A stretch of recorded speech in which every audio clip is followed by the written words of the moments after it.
ಹಣ.